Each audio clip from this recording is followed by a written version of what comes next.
Nýtt skip bættist í íslenska fiskveiðiflotanum páskana Vilhelm Þorsteinsson EA11 kom til heimahafnar Akureyrar. Skipið var smíðað í Danmörku. 2 reyndir skipstjórar sigldu með skipinu upp til Íslands, þeir Arngrímur Brynjólfsson og Þorsteinn Vilhelmsson. Þeir eru gestir í landsbyggðum, viðtalið var tekið á siglingunni heim.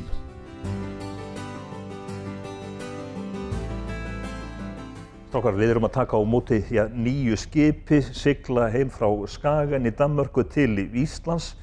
Hvernig líst ykkur á þetta stóra og mikla skip? Stórkostlega, þetta alveg ótrúlegt. Já, það alveg hægt að taka undir það. Upplifa þetta á þessa stærð og þessa nýjungur og allt. Það hafa orðið mikla tækni framfarir á undanförnum árum og kannski eru þær svolítið hraðar eða hvað?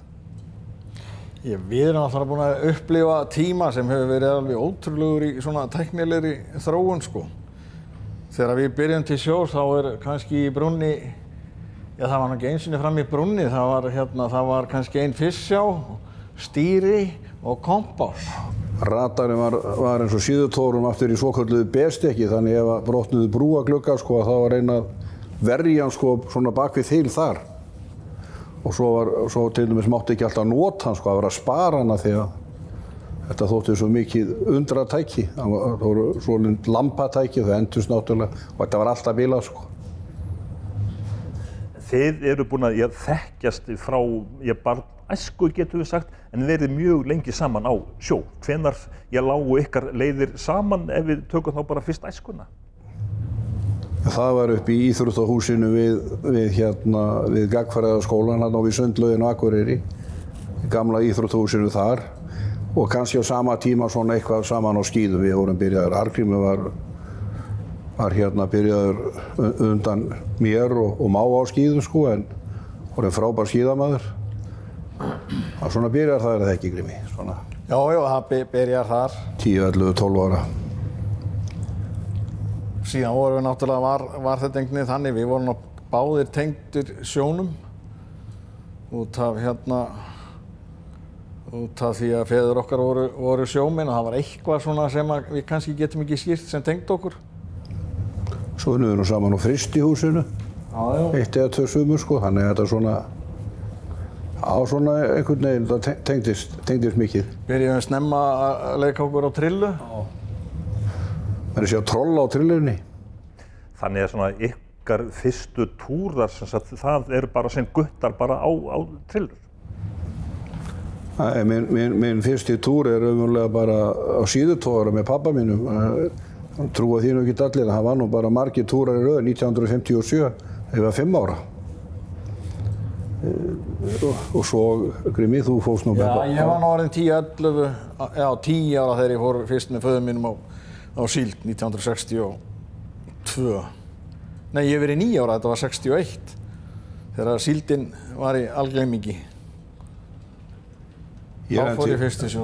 Ég lenti alveg því að fara saltfisktúra til Grænlands, þannig að ég upplifði það.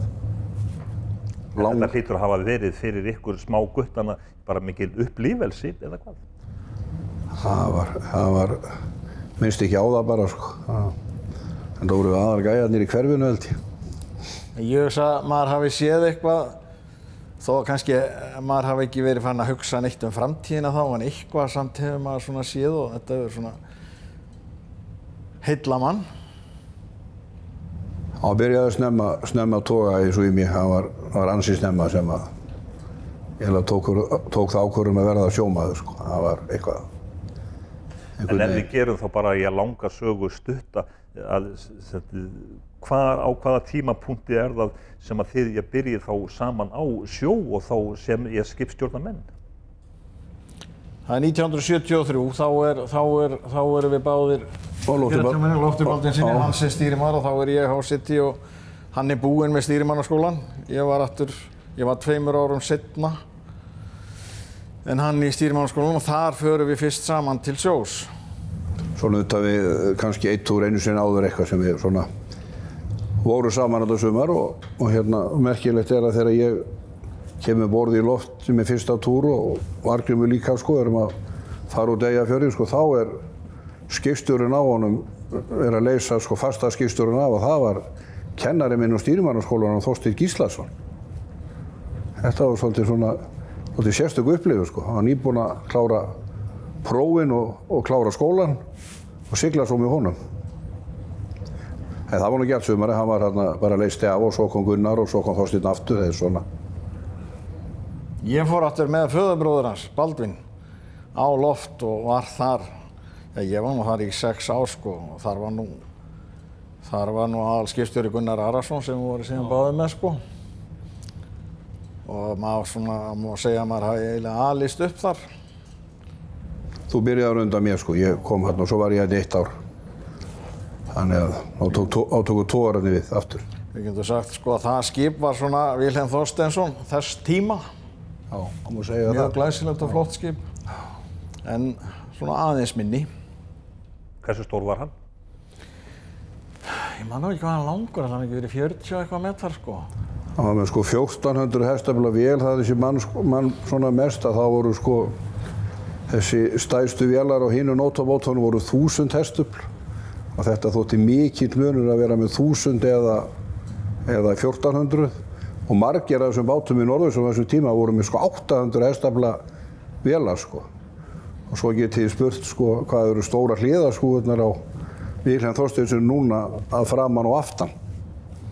Þannig að þetta eru eiginlega ótrúlega tölur sko. En þarna á þessum tíma þá eru þið að veiða þá niður í Norðursjó eða hvað? Já, við vorum að veiða. Ég man bara svo fyrsta túri, við fórum frá Dalvík og það var bara stíma beint á Færeyjar til að taka ís og svo bara á Shetlandseyjum og þar fengum við. Ég man nú ekki lengur hvað mikið, en það var sem sagt, fyrsti túri var öðruna þaðan. Farið svo til Hissals og svo vorum við veiða þarna í Norðursjónum, þarna vestur og norðvestur Hissals, þarna alveg niðri í Norðursjó og svo stundu þurfti að fara alveg vestur á Shetlandseyjar. Og það var kannski svolítið langt fyrir þessa báta sem við gengum ekki hraða. Það voru alveg 2 tíma sigling sko, nei 2 daga. Þetta var eiginlega sko, við fórum þetta niður í maí og það var verið alveg fram að jólum allavega þannig 1, 2, 3 ár. Og þá var sem sagt, og menn fengu síðan var byrjað á með svo kallaðan skiptimannskap. Fóru kannski 2, 3 af áhöfni og 14 um borð, það voru 2, 3, 4 sem fóru í frí, voru 2 mánuði um borð og 1 mánuð heima. En hvers konar veiðar voru þetta? Það voru nótaveðar og allt miðað við, eins og ég horfið tilbaka miðað við að hafa sem mest gæði. Það var sem sagt kastað og nótin náttúrulega tekin á síðuna eins og nótaveiðum og svo var hávaðinn á dekk. Þá fór mannskapurinn niður í eins og Lofti Baldvinssyni, það voru 2 lestar, eða 4 lestar réttara sagt. Það var unnið í 2 í einu. Og er það ekki rétt að það var alltaf teknið 300 cirka kassar inn í einu? Jú. Það var gert til þess að stæði ekki í sólinu og hittnaði mikið, hitta geymt í nótinni. Og svo var bara kapphlaupið, hver lestin var fljótari að klára. Og þá var farið upp og nota tækifæri, teknið niður kassar og eins og Lofti, hann hafði ísvél, þannig að það var nú svona, svolítið fram yfir marga aðra. Og svo var bara ákvæðið af skipstjórinn eitthvað miðað við kannski hvenær það kæmist í sölu og svo framvegis, hvort það tekið farið af stað núna eða einhvern tíma seinna. Mér minnir að við verið sko, ef við fengum í hann í kastinu, þá vorum við, er það ekki rétt hjá 18 tíma að kassi í hann. Það var helvítis buð sko. Það var áraun sín að það var gaman. Þetta voru nú ekki plastkassar? Þetta voru trékassar. Við byrjuðum með tré, en seinna þarna þú varst hættur, þá vorum við konir í plastið. Það var svona byrja plastið þá. En var það ekki í raun og veru bara svona hálfgerð bylting þegar plastið kemur? Jú, að mörgu leyti sko, það var náttúrulega hættið þessi, eins og Þorsteinn var að tala áðan, þarna þegar við þurftum að standa kannski út stímið, það voru ekki í keyptið, það voru kannski, þetta skiptið sko A-kassar, það voru 9 kassar, síðan B-kassar, það var kannski búið að nota þá einu sinni. Og svolítið blandað saman sko. Já, þá þurftum við að standa út stímið að gera við kassa. En þá byrjuðu við sko að það var ekki alltaf verið að pæla í hvort við værum með sko 2000 eða 3000 kassa heldur hvað gerði túrinn.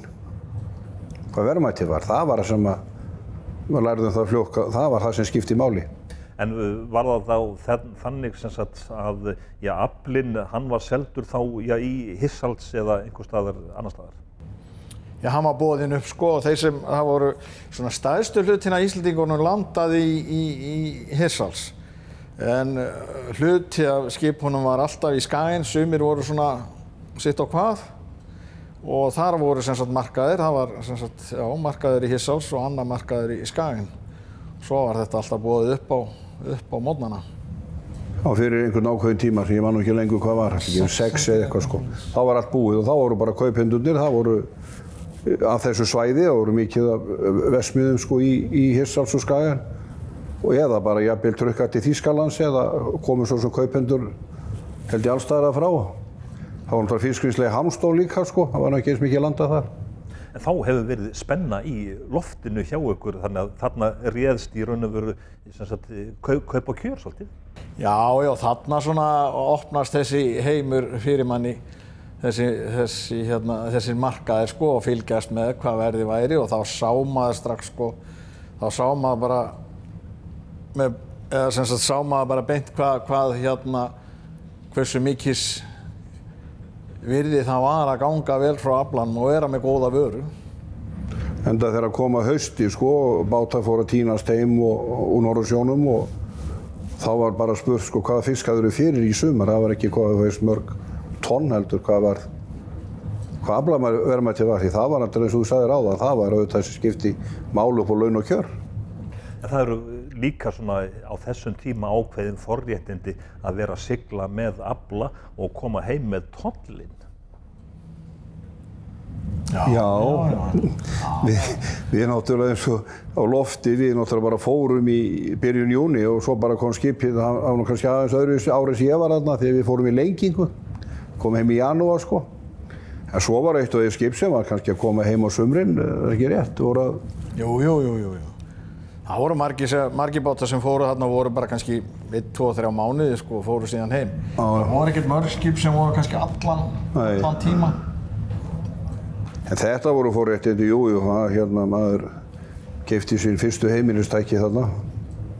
Það eru til alls konar sögur, maður heyrir mikið af sögum að lestarnar hafi verið fylltar einmitt af ísskápum og frystikistum og þvottavélum og svo framvegis. Ég hugsa stór hlut aðeins sé sannur, sko. Það það var bara hér besta mál þegar menn eyddu svona hlut af sínu kaupi í heimilisvörur. Það var nú betur farið með kaupið að kaupa eitthvað gagnlegt heldur en eyða því í eitthvað drugg, sko. Það var stundu gert, er það ekki? Það var stundu gert, er það ekki, að eyða í bjórinn? Jú. Það voru alls konar skemmtilegir tíma líka. En svo var eitt af þessu sem var sko að það var þetta veður. Í minningunni allavega það var bara sól og sumar sko og menn gátu verið svona léttklæddir við vinnuna og svona.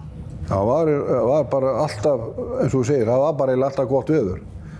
Við komum stundum á ströndin, kom þannig á við komum að landi með kannski fullt skip sko fyrir áður mátti byrja að landa, það mátti ekki byrja að landa fyrir en ákveðnum tíma. Þá kannski komumst aðeins á ströndina sko og en svo varstu bara að vera mættur í London og svo var þetta bara rútína, oft á tíðum bara inn og út sko. Sjást það þannig að eins og með allt í þessu að maður gleymir dauðatímunum og þeim leiðilega.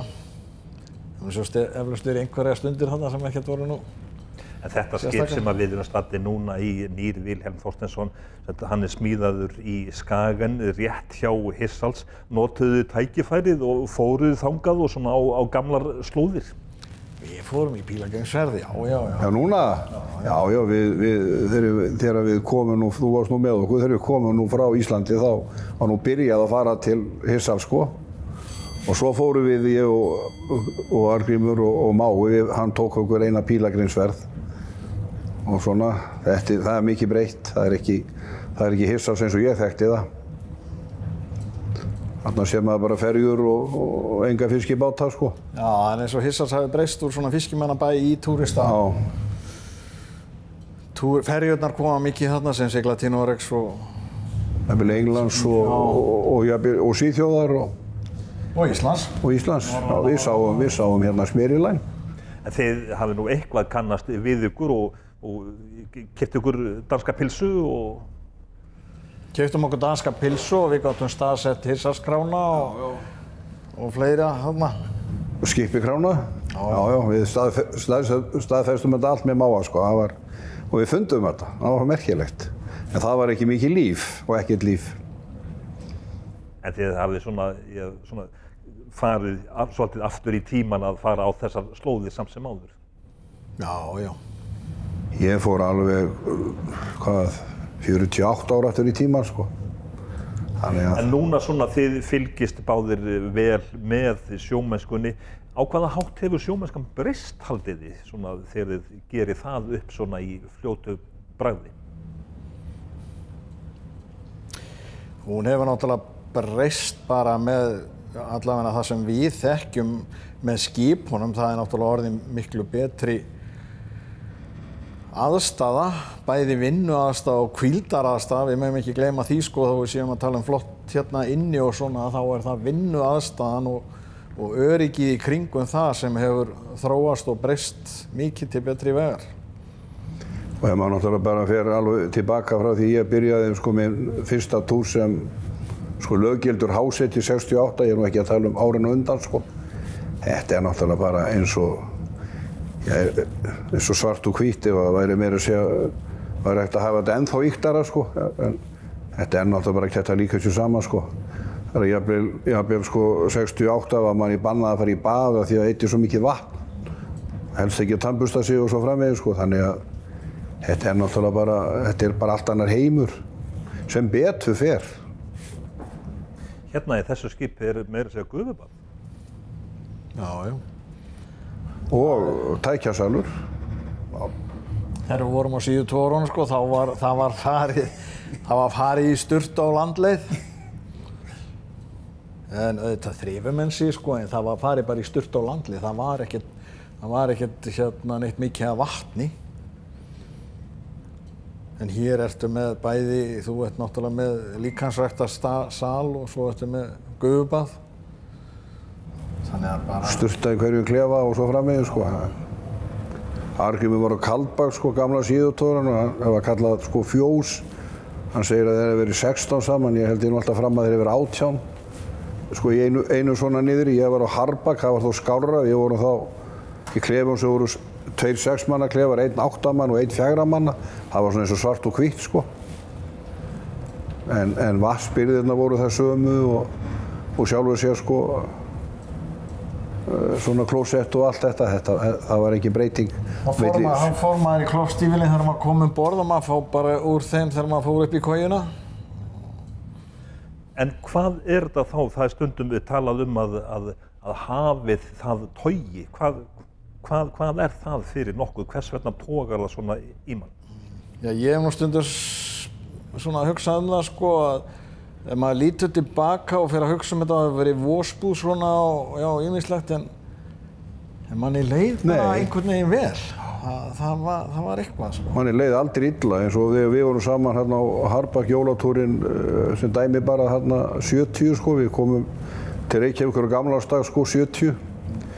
Það var vosbúð mikið, það var kalt en það var mókveiði og okkur leið bara ansi vel, sko. Það var aldrei, og manni leiddist aldrei og ég veit það ekki, maður bara ólst upp þetta væri bara svona en þeim líka fannst á togaramönnum sem hefðu verið á bátónum, sko, kannski einhverjum trebáta kringum 40, þetta var allt annað líf á einhverjum síðutóru sem byggðu, sko, kringum 50 eða fyrir 50. Þannig að þetta nú bara svo kannski þróunin í því. En þetta náttúrulega bara hótel, sko. Svo var þetta líka, sko, svona þegar maður að hugsa þetta, það var alltaf einhvern veginn góður andi. Það var gaman. Það var yfirleitt alltaf gaman. Auðvitað kom einhverjir dagar og svona einn og einn tílubúkja. Þetta var yfirleitt alltaf gaman og það var mikið hlegið og sagðar ýmsar sögur, sumar sannar og sumar lognar og ýktar. En þetta var, svo var spilað og telt. Spilað og telt og svona, þetta var... Minnum það í dag, held ég.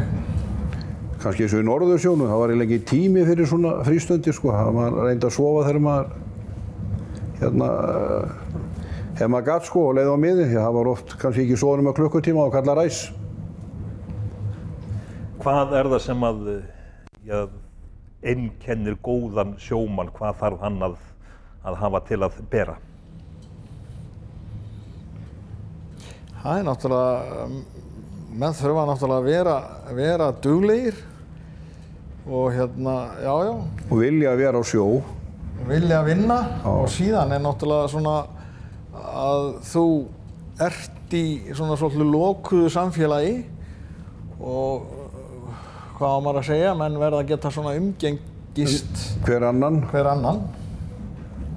Með svona virðingu og ég held að menn verði líka sko að ef þú ferð á sjó annar borð, þú ætlar að verða góður sjómaður eins og þú nefndir að þú verður náttúrulega bara að hafa áhuga því að vera á sjó, það þýðir ekkert að fara á sjó og hafa engan áhuga sko. Þá fer allt einhvern veginn í, sem maður segir, í skrúfuna sko.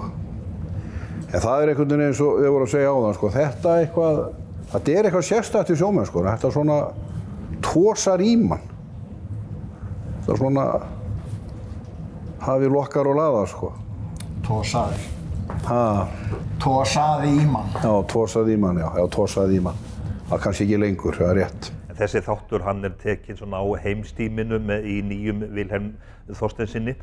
Þið báðir eru búin að svona, máta minnst að kosti skipstjóra stólana og stýra svolítið. Þið, ég hljótið að dauð öfunda skipstjórana sem eru hérna að taka við nýju skipi. Já, náttúrulega fyrst og fremst bara samgleðst þeim. Já. Við erum náttúrulega báðir búnir með okkar og það bara gangurinn í þessu.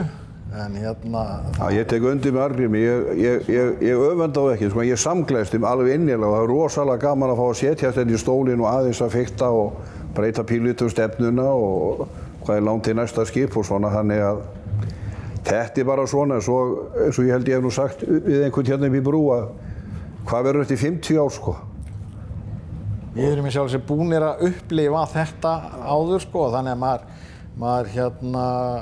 maður getur sett sig í spor þeirra sko, að það gaman að koma núna með þetta skip heim, nýtt og svona, en síðan kemur náttúrulega alvaran. Það að fara að veiða? Já, og þeir eru örugglega með það sko, ef ég man rétt, þá þetta svona inn í kollinum á þeim að það svona býður þeirra verkefni. Þetta þarf að ganga. Til dæmis og minnist á svona, sko, þá komum við saman heim með Baldur Þorsteinsson nýjan hausti 92 sko og þá kannski einhvern veginn hélt maður sko það væri ekkert mikið að fara að gerast jafnvel á næstu árum sko í einhverjum breytingum því manni fannst allt svo flott og sem var flott sko. Svo bara breytast hlutirnir og einhvern veginn tæknin verður alltaf meira og meira og það er stórkostlegt að sjá hér bara veðurkort lagt yfir sjókort og þú getur breytt stefnu til að vera eftir hvernig vindurinn þú getur þess vegna hægt á þér að þú getur aukið ferðina til þess að nýta bara kunnáttunni í veðrinu sko eins og við erum búin að horfa alla leiðina núna sko. Þetta alveg ótrúlegt og svo öll skipið sem þú getur orðið með þessu nýju græjum, það komið eitthvað kerfi sem ég veit ekki hvað heitir AES og þá kemur bara nafnið á skipinu og svo sérðu bara hvert það stefnir og hvaða fyrir langt frá þér og hvaða þarf að breyta til þess að þessi ekki hætta sko. Og svo náttúrulega til viðbótar sko, þá það bara tölvuskjáir. Þetta bara svona þunnir og talvan ekki lengur í brúni, hún bara í tölvuklefa. Þetta í raun og veru bara fljótandi tölvuver. Já, það má segja það. Ég man til dæmis, ég fór með NMT síman haustatúrinn hérna á Akureyrinni. Það kom sími sko, það hægt að tína svona, við til dæmis á Baldvin þá vorum við með fyrsta skipti sem við báðir upplifum að vera með andvelti geima. Já. Og það má tína svona til ýmis atriði sko, svo náttúrulega eins og hérna sko, það ýmislegt sem hér sem nýtt fyrir mönnum og á eftir að nýtast þeim vel. Og svo náttúrulega eins og núna bara, ég veit að það svo sem löngu komið en ekki þannig að maður getur sett henni í klefa og farið í tölvun og verið á netinu sko. Skoða blöðin eða sendt heim upplýsingar eða eitthvað sko. Þannig að En skipið alveg stórkostlegt og eins og mér finnst vel fallega smíðað og ótrúlega hönnun og þessi litla hreyfing sem hefur á leiðinni að það bara haggast ekki. Það er bara rétt svona vakur búið. Ég held að sé líka í öruggum höndum og valinn maður í hverju rúmi. Já. Þannig að það kemur ekkert til með annað en að eiga eftir að ganga mjög vel. Og þið bara komið til með að fylgjast með minnst ósti fyrsta túrnum og sjá hvernig gengur. Arngrímur Brynjólfsson og Þorsteinn Vilhelmsson, þakka ykkur fyrir spjallið. Takk fyrir sömuleiðis.